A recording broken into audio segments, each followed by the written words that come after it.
एके रात्री मी माझ्या होणाऱ्या नवऱ्याशी फोनवर बोलत होते, तेव्हा अचानक नेटवर्क बंद झाले.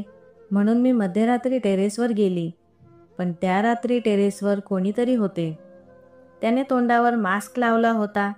त्याने मला पकडले आणि माझ्या तोंडात कापड घातले आणि माझ्यावर बलात्कार केला आणि माझे आयुष्य उद्ध्वस्त केले.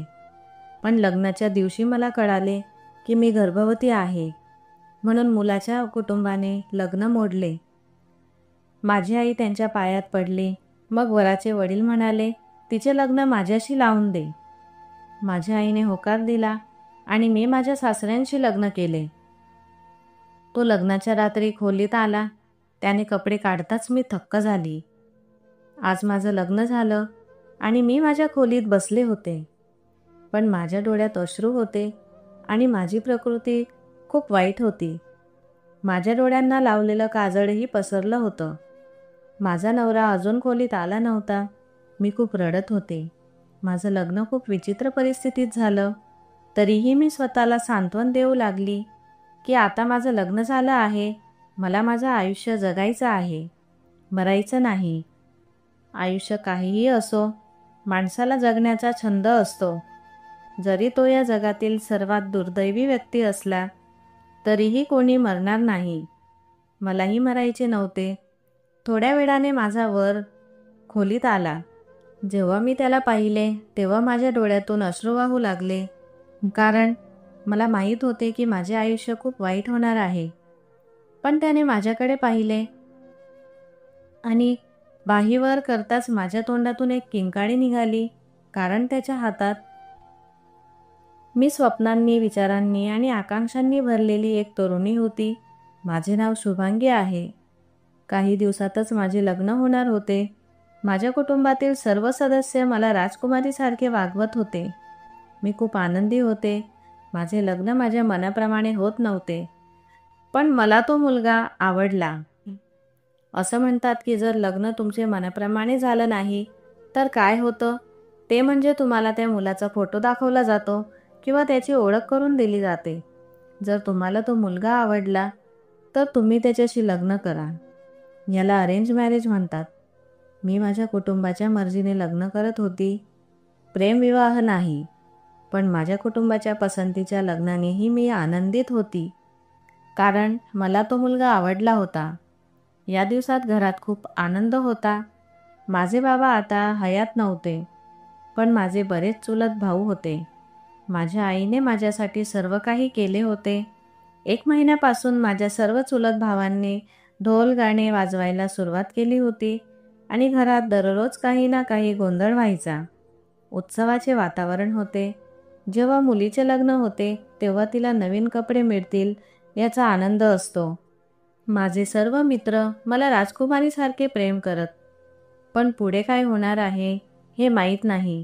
त्या व्यक्तीच्या संपूर्ण आयुष्यात काय घडणार आहे आणि माझ्यावर विश्वास ठेवा, हे कोणासोबतही घडत नाही. कोणत्याही मुलीला तिच्या लग्नानंतर काय घडेल याची कल्पना नसते. पण याचा अर्थ असा नाही की तुम्ही हे दिवस एन्जॉय करू नये. 2-4 महिने, 7 महिने, 6 महिने, जर कोणी भाग्यवान असेल तर 1 वर्ष. पण मी म्हणते की या वेळेचा एन्जॉय करावा. पण मला माहीत नाही का. आज मला माझ्या बाबांची आठवण आली. माझ्या लग्नाला फक्त 1 महिना उरला होता. जर ते इथे असते तर ते खूप आनंदित झाले असते. मला त्यांच्या आशीर्वादाची खूप गरज होती. मी माझ्या बाबांच्या खूप जवळ होते. त्यांना हे जग सोडून फक्त 3 वर्ष झाली होती. त्यांच्यासोबत माझ्या खूप सुंदर आणि चांगल्या आठवणी होत्या. तयारी आधीच सुरू झाली होती आणि दिवे, लाइटिंग वगैरेही लावण्यात आले होते. माझी आई सगळं काही करत होती. ती म्हणाली की ती माझे लग्न खूप चांगल्या पद्धतीने करेल, जेणेकरून मला ते नेहमीच लक्षात राहील. जर पाहिलं तर या सर्व सजावटींचा मुलीच्या आयुष्यावर काहीही परिणाम होत नाही. पण तरीही एखादी व्यक्ती आनंद साजरा करते, कारण कोणीही तुम्हाला ताटात आनंद देत नाही. आनंद काळ आणि जगातून चोरावा लागतो. म्हणूनच कदाचित विधी आणि परंपरा निर्माण झाल्या असतील. मी छतावर उभी होते. छतावर खूप शांतता होती. हिवाळा ऋतू येणार होता. थंड वारा वाहत होता. मला वाटू लागले की माझे लग्न हिवाळ्यात होणार आहे आणि ही खूप चांगली गोष्ट आहे. मला भरतकाम केलेले कपडे घालणे सोपे जाईल आणि कदाचित मी माझ्या पतीसोबत हनीमूनलाही जाईन. थंड ठिकाणी जाऊन तिच्या पतीसोबत रात्र घालवणे हे प्रत्येक मुलीचे स्वप्न असते. ते माझेही स्वप्न होते.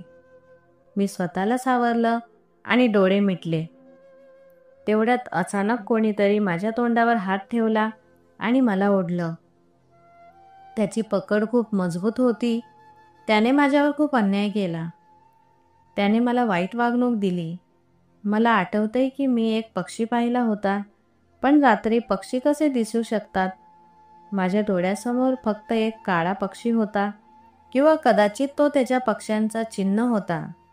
मला दुसरे काहीही आठवत नव्हते, कारण जेव्हा मला खाली आणले तेव्हा मी बेशुद्ध झाले होते. कदाचित सर्वजण मला शोधत राहिले आणि 2-4 तासानंतर मी सापडली. टेरेसवर खूप अंधार होता. घराला रोषणाईने सजवण्यात आले होते. टेरेसवर दिवे लावलेले नव्हते. टेरेसवर लाईट्सचा काहीही उपयोग नव्हता. टेरेसच्या वरही भिंती होत्या. भिंती इतक्या उंच होत्या की कोणी बसले असले तरीही दिसत नव्हते. त्यामुळे त्या माणसाने माझ्यावर जबरदस्ती केली होती आणि मला एका कोपऱ्यात मृतदेहासारखे ठेवले होते. त्यामुळे कुटुंबातील सदस्यांना माझा शोध घेण्यात खूप अडचणी येत होत्या. काही लोक मला शोधत टेरेसवर आले, पण त्यांना मी दिसले नाही. जेव्हा सकाळचा प्रकाश पसरू लागला तेव्हा त्यांनी मला पाहिले आणि मला रुग्णालयात नेण्यात आले. माझी प्रकृती खूप वाईट होती. फक्त माझ्या आईला आणि जवळच्या नातेवाईकांना हे माहीत होते. त्यांना कळाले नाही की माझे काय झाले आहे. मी त्यांना सांगितलेही नाही. मी घाबरले होते. मी म्हणाले की मला चक्कर येत आहे आणि मी बेशुद्ध पडली. माझी आई म्हणाली की हो, जेव्हा तुम्ही लोक बसून गाणी गातात, मेहंदी लावतात आणि आराम करत नाही, तेव्हा असेच घडेल. जर एखादा माणूस दिवसरात्र जागे राहिला तर असेच घडेल. आजपासून असे काहीही होणार नाही. तुला माहिती आहे का, मी तुला कुठे कुठे शोधत होते. माझे संपूर्ण जग अंधारले होते. मला वाटलं तू कुठे गेलीस. तुला काही झालंय की नाही हे मला माहीत नाही. मी म्हणाले, आई, तू काळजी करू नकोस. मी आता पूर्णपणे ठीक आहे. मग आई म्हणू लागली, जे काही झाले ते झाले. आजपासून तू स्वतःकडे थोडे लक्ष दे. लग्नाला फार दिवस उरले नाहीत. जर तू इतके जागी राहिलीस तर तुझ्या चेहऱ्यावरील तेज नाहीसे होईल. जर वधूच्या चेहऱ्यावर तेज नसेल तर तू सुंदर कशी दिसशील. माझी आई म्हणाली की आता तुला फक्त विश्रांती घ्यावी लागेल. मी हो म्हणून मान हलवली आणि आम्ही हॉस्पिटलमधून घरी आलो. वेळ हळूहळू जात होता आणि मी माझ्यासोबत काय घडले ते कोणालाही सांगितले नाही. मी माझे ओठ बंद केले होते. मी ते दुःख माझ्या मनात दाबून ठेवले होते आणि कोणालाही काहीही सांगितले नव्हते. लग्नाचा दिवसही जवळ आला. आता लग्नाला फक्त 3 दिवस उरले होते. या 3 दिवसात माझी खूप काळजी घेण्यात आली. माझे दुःख मला माझ्या बाबांची आठवण येत असल्याने आणि मी या घरापासून आणि सर्वांपासून दूर जाणार असल्याने वाटत होते. म्हणूनच मी अस्वस्थ होते. पण माझ्यासोबत काय झाले हे फक्त मलाच माहीत होते, कारण मला माहीत होते की त्याचा परिणाम काय होईल. मला माहीत नव्हते की ती व्यक्ती कोण आहे. हे सगळं माझ्यासोबत कोणी केलं, पण तरीही मी माझं आयुष्य उद्ध्वस्त होण्यापासून वाचवू शकले असते. मी गप्प राहून हे सगळं करू शकले असते. कधीकधी माझ्या डोळ्यात अश्रू यायचे. मी अनियंत्रित व्हायचे आणि मग मी फक्त एवढंच म्हणायचे की मला बाबांची आठवण येत आहे. तुमच्यापासून दूर जाण्याच्या वेदनांनी मी त्रस्त आहे. घरात इतका उत्साह होता की कोणीही माझ्याकडे फारसे लक्ष दिले नाही आणि मीही स्वतःवर नियंत्रण ठेवण्याचा खूप प्रयत्न केला. आणि शेवटी माझ्या लग्नाचा दिवस आला. जर हा दिवस गेला असता तर माझ्या आयुष्यात सर्व काही ठीक झाले असते. वेळेवर एकच उपाय होता की तो निघून जाईल.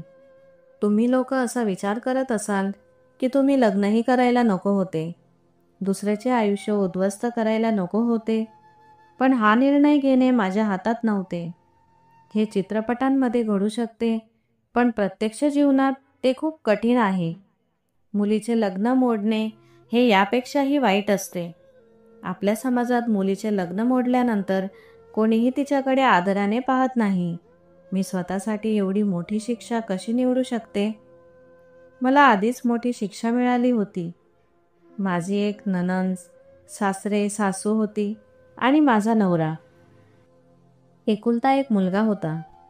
ते लग्नाच्या मिरवणुकीसोबत आले. लग्नाची मिरवणूक आली होती. मला अजूनही बाहेर बसवण्यात आले नव्हते, पण माझी वहिनी माझ्या खोलीत आली. तिने मला पाहिले आणि म्हणाली की तू खूप सुंदर दिसत आहे. आज मी लग्नाच्या पोशाखात खूप सुंदर दिसत होते. माझी वहिनी माझ्याकडे आली आणि बसली.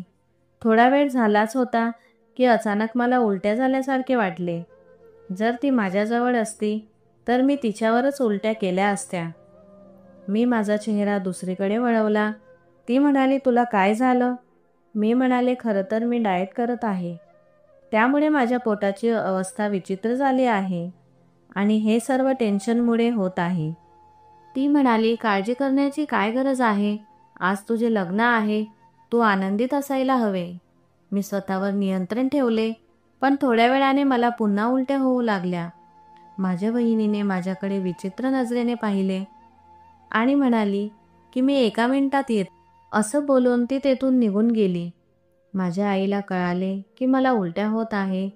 आई म्हणाली की तू काही चुकीचं खाल्लं आहेस का? तुझ्या वहिनीने तुला हे करताना पाहिले. तुला माहीत नाही का बेटा, लोक वधूला उलट्या होत असल्याबद्दल वाईट गोष्टी बोलतात. मी म्हणाले की कोणी उलट्या का करू शकत नाही?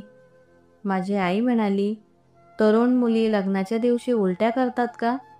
तुला माहीत नाही का तरुण मुलींच्या उलट्यांचा काय संबंध आहे? तू एवढी मूर्ख नाहीस, तुला हे माहीत आहे. मी म्हणाले, आई, हे सर्व नाटकात घडते. मी म्हणाले, आई, मी माझ्या वहिनीला सांगितले आहे की मी डाएटिंग करत आहे आणि म्हणूनच माझ्यासोबत हे घडत आहे. माझी आई म्हणाली, म्हणून तू डाएट केलास आणि मला याबद्दल सांगितले नाहीस, म्हणूनच तुझ्यासोबत हे घडत आहे. तू लग्न करणार आहेस आणि तरीही तू विचित्र गोष्टी करत राहतेस. तुला डाएट करण्याची काय गरज आहे? प्रथम मी खूप अस्वस्थ झाली आणि त्याहूनही वर माझी आई मला 4 गोष्टी बोलू लागली. मी म्हणाले, आई, कृपया आता थांब. मला अजिबात बरं वाटत नाही, म्हणून कृपया मला जास्त बोलू नको. मला आईशी जास्त वाद घालायचा नव्हता, कारण मीही एक माणूस आहे. माझी जीवही घसरू शकते. मोठ्या कष्टाने मी सगळं लपवलं आणि मला स्टेजवर बसवण्यात आलं. पण मी स्टेजवर बसून थोडाच वेळ झाला होता की माझ्या डोळ्यासमोर अंधार येऊ लागला आणि मी बेशुद्ध पडले. मला शुद्ध येत नव्हती. मला नंतर कळाले की जेव्हा मी शुद्धीवर येत नव्हती तेव्हा माझी वहिनी सर्वांसमोर म्हणू लागली की आधीच शुभांगीला उलट्या होत होत्या आणि आता ती बेशुद्ध पडली आहे. काय झालंय? आधी मला उलट्या होत होत्या, नंतर मला चक्कर येत होती. त्यामुळे त्यांना शंका यायला लागली की काहीतरी वेगळंच आहे. शेवटी मी ही गोष्ट किती काळ लपवू शकेन? मी खूप काळजीत पडली. परंतु आता मला सर्वांच्या नजरेसमोर उभे राहून त्यांच्या प्रश्नांची उत्तरे द्यायची होती. ते माझ्याबद्दल काय विचार करतील हे मला माहीत नाही. सगळे म्हणू लागले, अरे डॉक्टरांना बोलवा. वधूला काय झाले आहे? लग्नाला एक व्यक्ती आली होती जो डॉक्टर होता. त्याने मला तपासले आणि तो आश्चर्यचकित झाला. त्याने मला बातमी सांगितली तेव्हा मी शुद्धीवर आली होती. तो म्हणाला की मी आई होणार आहे. ही गोष्ट सर्वांना खूप विचित्र वाटली. माझी आई म्हणाली, मी तुझं तोंड फोडून टाकेन. तू हे कसे बोललास? माझ्या मुलीचे लग्न आहे आणि तू तिच्याबद्दल काय बोलत आहेस? असं काही नाही. माझ्या मुलीचा कोणाशीही संबंध नाही. माझी सासूबाई सर्वांसमोर म्हणू लागल्या, जर काही संबंध नसेल तर ती गर्भवती कशी झाली? डॉक्टरांनी स्वतः हे सांगितलं. माझी आई म्हणू लागली, बघा, असं काही बोलू नका. माझी मुलगी कधीच काही वाईट करू शकत नाही. ती आजपर्यंत कोणत्याही मुलाशी बोललीही नाही. माझी आई डॉक्टरांना म्हणू लागली, तू हे का बोलत आहेस? त्यांना सांग हे खोटं आहे. एक मोठा तमाशा होईल. डॉक्टर म्हणाले, काही हरकत नाही, मी चुकीचा असण्याची शक्यता आहे. चला आत्ताच चाचणी पूर्ण करूया. मी येथील एका लॅबमधील व्यक्तीला ओळखतो. तो अर्ध्या तासात चाचणी अहवाल देईल. मी म्हणाले की मी चाचणी अजिबात करणार नाही. माझी आई म्हणाली की तुला परीक्षा का नको आहे? सर्वांसमोर माझी इज्जत घालवू नकोस. ते जे काही म्हणतील ते शांतपणे कर. मला माहीत होतं की मीच अडचणीत आहे. त्याने अर्ध्या तासात माझी चाचणी करून घेतली. यात काही खोटे नाही. आता रिपोर्टही आला आहे. माझ्या आईने माझ्याकडे असे पाहिले जणू काही ती मला ओळखतच नव्हती आणि जणू काही मी तिची मुलगीच नाही. सगळे गप्पा मारू लागले. माझ्या बहिणीही मला वाईट बोलू लागल्या. माझ्या सासूबाई तर म्हणू लागल्या, देवाचे आभार, माझ्या मुलाचे या मुलीशी लग्न झाले नाही. मी डोके टेकवून सर्वांचे ऐकत होते. माझ्याकडे उत्तर नव्हते. माझ्या सासूबाई माझ्या आईला खूप काही सांगत होत्या. तू म्हणत होतीस की माझी मुलगी खूप सभ्य आहे. तू तिच्या शालीनतेबद्दल बढाई मारत होतीस. तुझ्या मुलीने काय केले ते बघ. हे आमचे भाग्य आहे की आम्हाला योग्य वेळी हे कळाले. अन्यथा आमच्या मुलाचे आयुष्य उद्ध्वस्त झाले असते. आमच्या मुलाने असे कोणतेही पाप केले नाही की त्याने अशा मुलीशी लग्न केले असते. माझा होणारा नवराही माझ्याकडे विचित्र नजरेने पाहत होता. त्याच्या डोळ्यात माझ्याबद्दल द्वेष होता. माझ्या सासूबाई म्हणाल्या की मी माझ्या मुलाचे लग्न या मुलीशी कधीच करणार नाही. माझी आई तिच्या पायाशी बसली आणि रडू लागली आणि तिच्यासमोर हात जोडून रडू लागली. जेव्हा मी माझ्या आईला हे करताना पाहिले तेव्हा माझे हृदय तुटले. पण मी काय करू शकत होते? हे सगळं माझ्यासोबत घडलं, यात माझी चूक होती का? जर एखाद्या मुलीची परिस्थिती अशी सर्वांसमोर आली तर लोक मुलीलाच दोष देतात. तिला चारित्र्यहीन म्हटले जाते. जग स्त्रीसोबत असेच करते. मी स्वतःला सांगत होते की ती माझी चूक नव्हती. यात माझा काय दोष? माझ्यासोबत घडलेली घटना होती, पण मी कोणत्याही प्रकारे काहीही सिद्ध करू शकले नाही. मी खूप रडत होते. माझी आई त्यांच्या पायाशी बसली. माझी आई त्यांना म्हणाली, असं करू नका. जर तुम्ही इथून गेलात तर माझ्या मुलीशी कोणीही लग्न करणार नाही. ते म्हणाले, तुमची मुलगी माझ्या मुलाशी किंवा इतर कोणत्याही मुलाशी लग्न करण्यास पात्र नाही.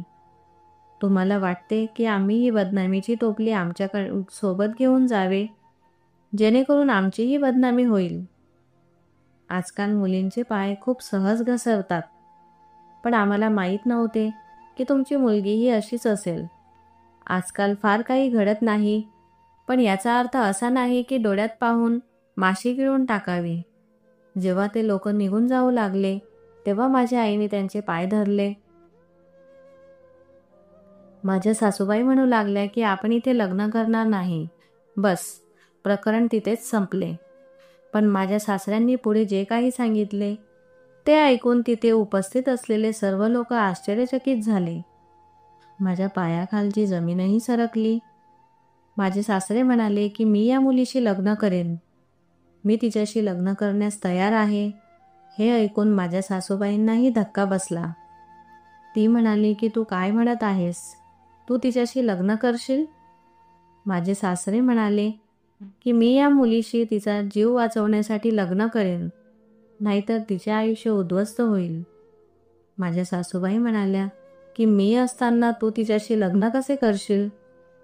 तेव्हा माझे सासरे म्हणाले की मला तुला हे सर्व समजावून सांगण्याची गरज नाही. मी इच्छित असल्यास लग्न करू शकतो. तेव्हा माझ्या सासूबाई म्हणाल्या की तू जर लग्नासाठी एक पाऊलही पुढे टाकलेस तर माझ्यापेक्षा वाईट कोणीही राहणार नाही आणि मी तुझ्यावर खटला दाखल करेन. तेव्हा माझे सासरे म्हणाले की तुला जे करायचे आहे ते कर. तुला खटला दाखल करायचा असेल तर ते कर. तुला मला कोर्टात घेऊन जायचे असेल तर मला सोबत घेऊन जा, पण एवढे लक्षात ठेव की जर तू माझ्यावर खटला दाखल केलास तर मी तुला सोडून देईन, तुला माझ्या घरातून हाकलून देईन, तू तुझ्या घरातून बेघर होशील. माझ्या सासऱ्यांचे असे शब्द ऐकून माझ्या सासूबाई गप्प झाल्या. माझा होणारा नवरा त्याच्या वडिलांवर ओरडू लागला. मग माझे सासरे म्हणाले, गप्प राहा, तुम्ही एक शब्दही बोलणार नाही. जर तुझ्यात हिंमत असेल तर या मुलीशी लग्न कर. त्याने डोळे खाली केले आणि आईच्या मागे गेला. मग माझे सासरे म्हणाले, जर कोणी आता याबद्दल माझ्याशी बोलण्याचा प्रयत्न केला तर माझ्यापेक्षा वाईट कोणीही नसेल. माझे सासरे माझ्यापेक्षा खूप मोठे होते, पण ते वाईट माणूस नव्हते. ते साधारण 45-46 वर्षाचे असावेत. त्यांच्याकडे पाहून कोणीही सांगू शकत नव्हते की त्यांना 2 लहान मुलगे आणि 1 मुलगी आहे. माझ्या सासूबाईही इतक्या वयाच्या नव्हत्या. असो, माझ्या सासऱ्यांनी माझ्याशी लग्न करण्यास होकार दिला आणि माझा हात धरला. माझ्या आईने त्यांच्याकडे अशा प्रकारे पाहिले जणू तो माझ्या आईचा तारणहार आहे. माझ्या सासूची परिस्थिती विचित्र झाली. तिने सांगितले की तू त्या मुलीशी लग्न करणार नाही. मग ते म्हणाले की मी एक पुरुष आहे, मी लग्न करू शकतो. मला थांबवणारी तू कोण?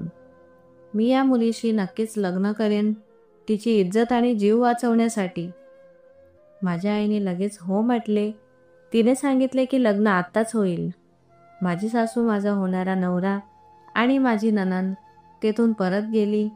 काही नातेवाईक आपापसात बोलू लागले. ते मला म्हणू लागले, ही कसली मुलगी आहे, लग्नाआधीच गर्भवती झाली. माहीत नाही की ती कोणाचं बाळ पोटात घेऊन चालली आहे.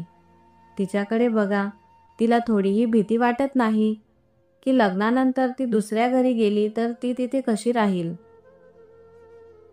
तिला इतक्या निर्भयपणे लग्न करायचे होते. जेव्हा माझ्या आईने हे सर्व ऐकले तेव्हा तिने हात जोडले आणि म्हणाली, जर तुम्ही माझ्या मुलीचा आदर करू शकत नसाल तर तुम्ही येथून निघून जाऊ शकता. ते म्हणाले की काय इज्जत आहे, तुमच्या मुलीने सगळं उद्ध्वस्त केलं आहे. तुम्हाला काहीही बोलण्याची गरज नाही. आम्ही स्वतः इथून जाऊ. इथे कोणाला राहायचं असेल, इथे लग्न नाही, इथे नाटक चालू आहे. बघा, एक मुलगा लग्न करायला आला होता. आता एक मध्यमवयीन माणूस तिच्याशी लग्न करायला तयार आहे. बायका हसायला लागल्या. सगळे निघून गेले. मला परत खोलीत नेण्यात आले. मी माझ्या आईला सांगितले की मी या म्हाताऱ्याशी लग्न करणार नाही. माझ्या आईने माझ्या तोंडावर थापड मारली आणि म्हणाली की तू त्याच्याशी लग्न करणार नाहीस. जर तू त्याच्याशी लग्न केले नाहीस तर कोणीही तुझ्याशी लग्न करणार नाही. आणि आता तुला अविवाहित आई बनवून माझ्यासोबत ठेवण्याची माझी हिंमत नाही. आणि लोक मला टोमणे मारतील, माझे जीवन कठीण करतील. तू माझ्या इज्जतीचा एकदाही विचार केला नाहीस. तू एकदाही माझा विचार केला नाही. वडिलांशिवाय मी तुला कसे वाढवले हे फक्त मलाच माहीत आहे. मी कधीच स्वतःबद्दल विचारही केला नाही. मी फक्त तुझ्याबद्दलच विचार केला. पण तुला माझ्या आदराची अजिबात पर्वा नव्हती. तू माझ्या आदराचा व्यापार केला. मी आईला म्हणाली, आई, एकदा माझं ऐकून घे, मी तुला सगळं सांगते. माझी आई म्हणाली की आता काही सांगण्याची वेळ नाही आणि शेवटची गोष्ट म्हणजे तू आई होणार आहेस. तुझ्या पोटात कोणाचे तरी मूल आहे आणि तू तिथे वधू म्हणून बसली होतीस. एक वधू जिचे लग्न होत आहे आणि तिला कळते की ती तिच्या लग्नाच्या दिवशी ती गर्भवती आहे.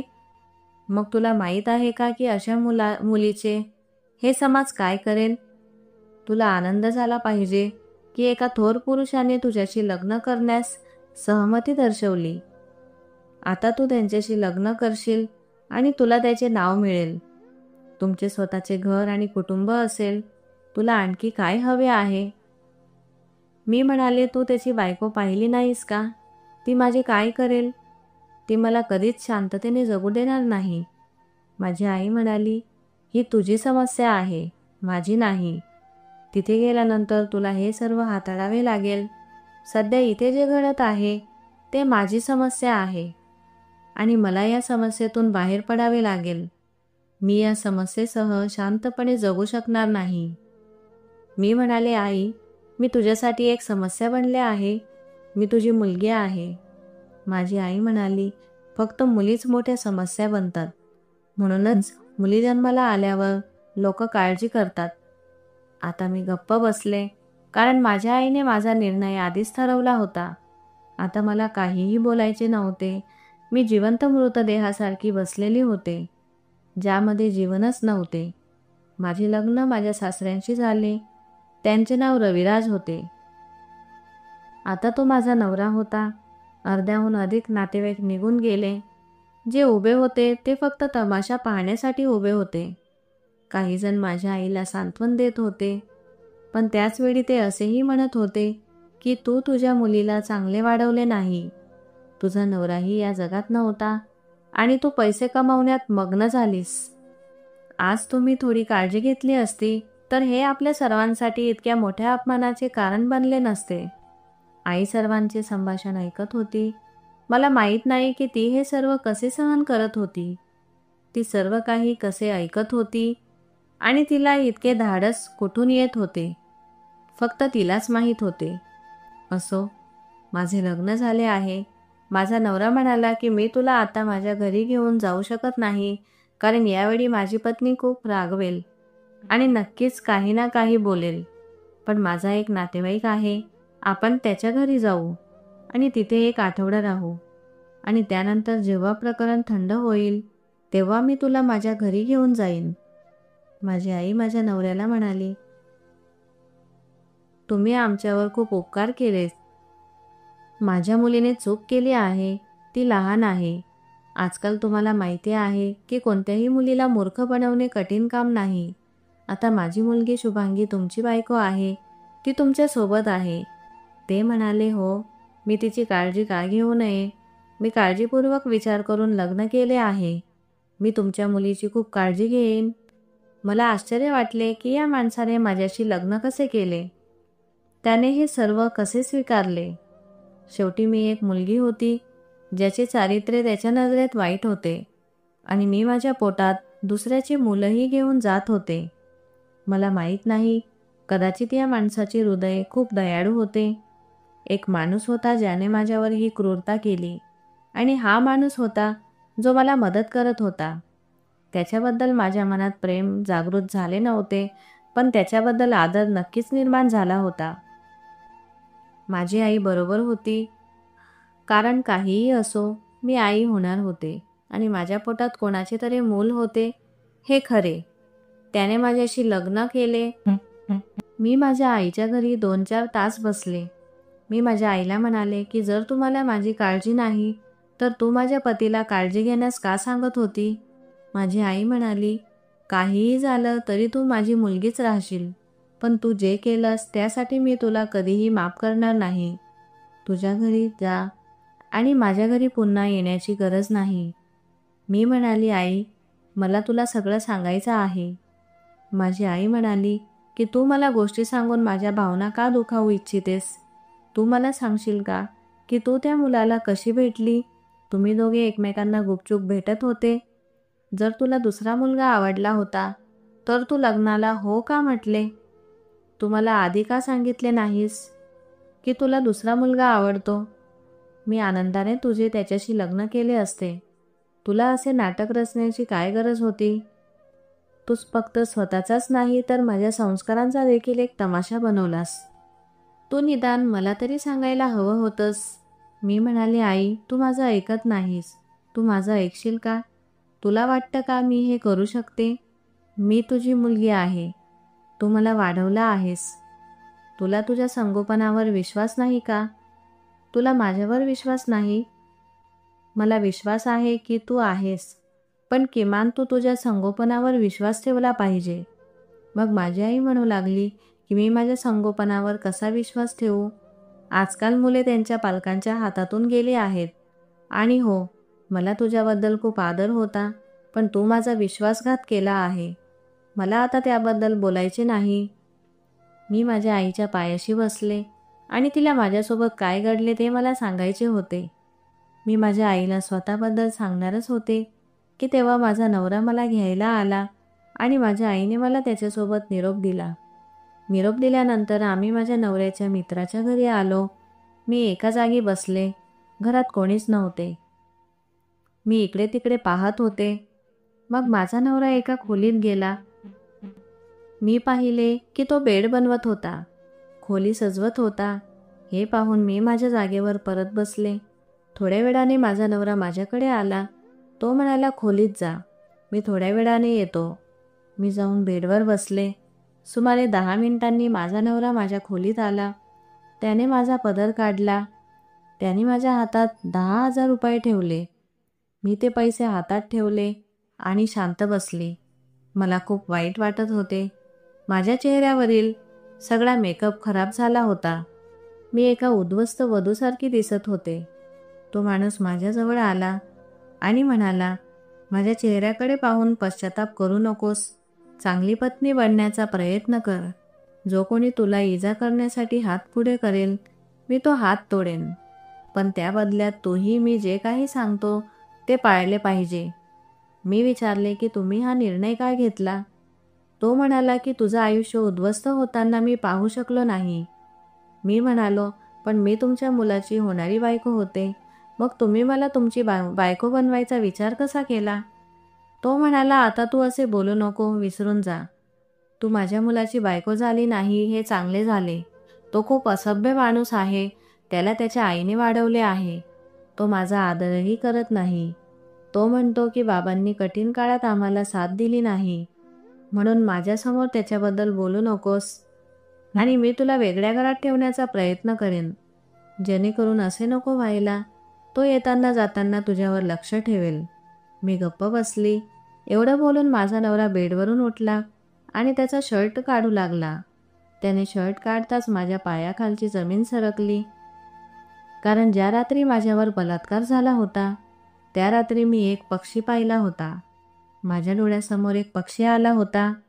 मी परत तो पक्षी पाहिला आणि मला सर्व काही समजले. मला छळणारा माणूस दुसरा तिसरा कोणी नसून माझे होणारे सासरे होते आणि त्यांच्या हातावर पक्ष्यांचा टॅटू होता. म्हणून मी त्यांच्यापासून दूर जाऊ लागली. तो म्हणाला, काय झालं, कुठे चाललीस? मी म्हणाली की तू तोच होतास. तो म्हणाला, तुला काय म्हणायचं आहे? मी पुन्हा म्हटले की तू तोच आहेस. तो म्हणाला, काय विचित्र गोष्टी बोलत आहेस? माझी नजर त्या पक्षाच्या चिन्हावर होती आणि माझ्या मनात सर्व काही स्पष्ट झाले.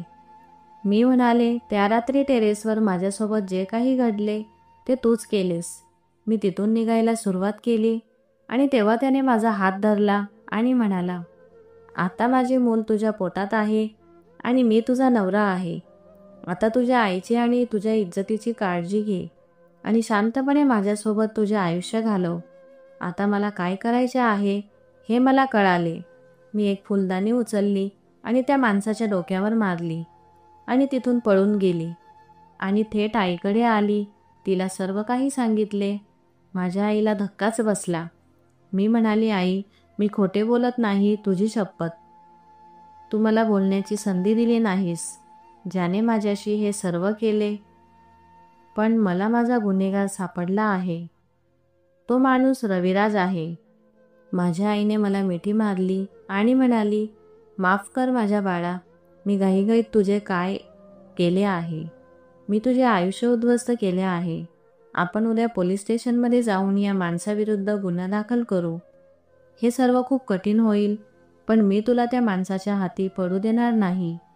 हे सर्व खूप कठीण होते. मला खूप प्रश्नांची उत्तरे द्यावी लागली असती, पण खटला अजूनही सुरू आहे. त्यात मुलाचा दोष नाही. मी मुलाला जन्म देईन, त्याला या जगात आणेन आणि त्याला एक चांगला माणूस बनवेन. हे सगळं माझ्यासोबत का घडलं हे मला माहीत नाही, पण माझी आई माझ्यासोबत उभी आहे हे पाहून मला फक्त धीर मिळतो. लोक अजूनही बोलतात, पण आता मला कोणाचीही पर्वा नाही. मला फक्त खूप धाडसाने वागण्याची आणि सर्व काही ठीक होईल अशी आशा करण्याची गरज आहे. मी आता ठरवले आहे की मला माझे आयुष्य पुढे न्यायचे आहे. माझ्या आईचा पाठिंबा आणि तिचे धाडस माझ्यासाठी खूप महत्त्वाचे होते. पोलीस स्टेशनमध्ये जाऊन गुन्हा नोंदवल्यानंतर पोलिसांनी माझे म्हणणे काळजीपूर्वक ऐकले. त्या रात्री मी जे काही पाहिले आणि अनुभवले ते मी प्रत्येक तपशील लक्षात ठेवण्याचा प्रयत्न करत होते. पोलिसांनी मला पाठिंबा दिला आणि सांगितले की तुम्ही घाबरू नका, आम्ही तुम्हाला मदत करू. यामुळे मला थोडा आत्मविश्वास मिळाला. माझ्या खटल्याच्या सुनावणीचा दिवस आला आणि मी न्यायालयात गेली. मी माझे विधान दिले तेव्हा माझा आवाज थोडा थरथरत होता, पण आईने दिलेली हिंमत मी ठेवली. मी त्यांना सांगितले की तो फक्त माझा नवरा नाही तर माझ्यासाठी एक दहशत आहे. न्यायालयात सर्वजण ऐकत होते. त्यांच्या नजरा माझ्यावर खिळल्या होत्या. तो माणूस तिथे उभा होता. त्याचे डोळे रागाने भरलेले होते. पण यावेळी मी त्याला घाबरले नाही. माझ्या वक्तव्यानंतर माझ्या आईने स्वतःला सावरले आणि म्हणाली, ही माझी मुलगी आहे. तिने जे काही भोगले आहे तिची कहाणी ऐकली पाहिजे. मला माझ्या मनात आनंद झाला की आई माझ्यासाठी उभी आहे. न्यायालयाच्या निकालानंतर मला समजले की मला केवळ माझ्या आयुष्यासाठीच नाही तर अशाच कठीण काळातून जात असलेल्या सर्व मुलींसाठी देखील लढायचे आहे. मला स्वतःवर विश्वास होता आणि माझी कहाणी इतरांपर्यंत पोहोचावी अशी माझी इच्छा होती, जेणेकरून त्यांनाही समजेल की त्यांनी त्यांच्या हक्कांसाठी लढणे कधीही थांबवू नये. जेव्हा न्यायालयाचा निकाल आला तेव्हा मी आणि माझी आई रविराजला शिक्षा झाल्याबद्दल आनंदी होतो. पण मला माहीत होते की या सगळ्यानंतरही मला काहीतरी नवीन सुरुवात करावी लागेल. मी माझ्या मुलाला जन्म देण्याचा निर्णय घेतला आणि यावेळी मला स्वतःसाठी विचार करावा लागला. मी स्वतःला सांगत होती की मला फक्त माझ्या मुलासाठी नाही तर स्वतःसाठीही जगायचे आहे. माझे मूल माझ्या आयुष्यातील एक नवीन उज्ज्वल पैलू होते. जेव्हा मी त्याला माझ्या मांडीवर घेतले तेव्हा मला वाटले की माझा सर्व त्रास संपला आहे. मी एका अनाथ आश्रमात काम करू लागली. मी तिथल्या सर्व अनाथ मुलांची काळजी घेऊ लागली. तिथे मला पवन नावाचा एक मुलगा भेटला ज्याला माझे संपूर्ण वास्तव माहीत होते. एके दिवशी तो माझ्याकडे आला आणि म्हणाला की तो मला खूप प्रेम करतो आणि माझा हात धरून मला माझ्या मुलासह दत्तक घेऊ इच्छितो. मित्रांनो, आता तुम्हीच सांगा, मी पवनशी लग्न करावे की मी माझ्या मुलासोबत एकटे आयुष्य घालवावे? कृपया कमेंट करून मला सांगा. आशा आहे की तुम्हाला आमची कथा आवडली असेल. जर तुम्हाला कथा आवडली असेल तर कृपया व्हिडिओला लाईक करा आणि चॅनलला सबस्क्राईब करा. आपण पुन्हा भेटू नवीन कथेसह. धन्यवाद.